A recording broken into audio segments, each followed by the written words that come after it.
Et ce soir, nous sommes à Tramelan pour la séance de lancement de la campagne œcuménique, qui est donc notre campagne annuelle. Et nous sommes ici ce soir pour rencontrer toutes les personnes qui font vivre la campagne dans les paroisses, dans les communautés, afin de les briefer un petit peu sur ce qui les attend pour cette campagne, donc tant au niveau thématique qu'au niveau théologique, qu'au niveau plus animation. Voilà, tout ça se fait d'une manière le plus dynamique possible, avec des petits intermèdes vidéo. On alterne la parole, on laisse aussi la parole aux participantes et participants. Cette année, c'est la 50e campagne œcuménique qu'on mène ensemble, Pain pour le prochain et Action de Carême, donc une campagne de jubilé. On est très heureux de ces 50 ans de collaboration. C'est vrai qu'on s'enrichit mutuellement, qu'on collabore sur les mêmes thématiques, donc ça a tout à fait du sens. Je reprendrai le slogan de la campagne, ensemble avec des femmes engagées, ensemble pour un monde meilleur. Donc on a vraiment ce vœu de rassembler les personnes, de se mettre tous ensemble pour créer un mouvement qui permette une transition vers des sociétés plus durables, plus justes. Et je suis extrêmement heureuse de pouvoir faire partie de ce mouvement et de pouvoir mobiliser les gens autour de moi. C'est vraiment ma mission aussi au sein d'Action de Carême, de pouvoir amener ce changement de société par l'engagement de toutes et tous.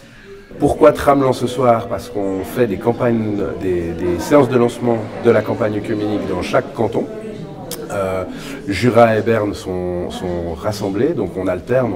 On essaye d'être en quelque sorte l'œcuménisme incarné, pouvoir aussi quelque part montrer l'exemple et encourager les gens des paroisses de se mettre ensemble pour créer des événements autour de la campagne. Le slogan de cette année, c'est donc ensemble avec des femmes engagées, ensemble pour un monde meilleur. On essaie d'être le plus dynamique possible dans nos séances de lancement, donc de ne pas répéter ce qui a déjà été envoyé aux gens à travers la documentation. Donc on va commencer par un petit rétrospectif sur les affiches de campagne. Ensuite, on va rentrer plus dans la thématique propre au niveau des 50 portraits de femmes dont je parlais avant.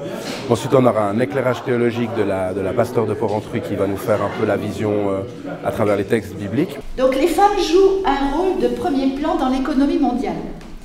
Elles sont souvent malheureusement sous-représentées quand il s'agit de prendre des décisions.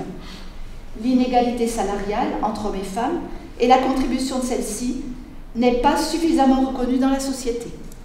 Les femmes entretiennent le tissu social, c'est ce que vous avez dit, supportent la plus grande charge de travail dans de nombreux secteurs d'activité, comme les petites exploitations agricoles ou le secteur informel. Et donc il s'agit de se pencher quand même pour remettre un petit peu les choses à leur place.